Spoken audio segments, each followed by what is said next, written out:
So we don't really have much of a plan, as it were. I have some rough ideas of what I want to do with this, and I know what I'd like to see in the end result, but I don't see the end result yet.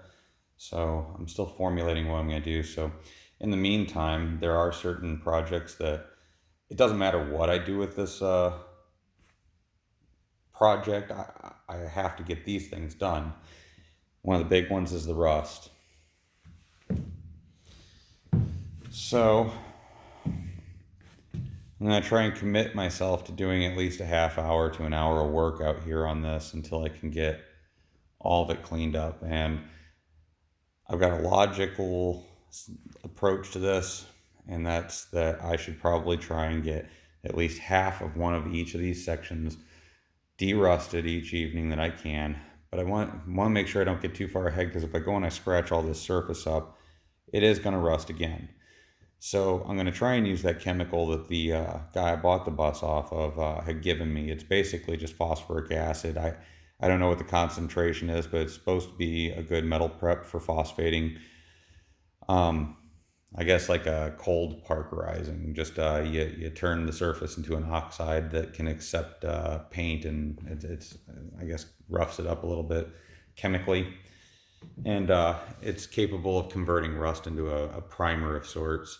So I'm going to try and get all the remnants of the glue off and the rust from a couple of sections here.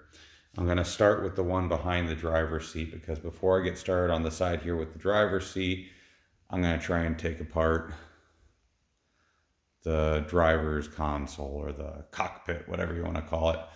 I'm going to try and take that apart, label everything as best as I can.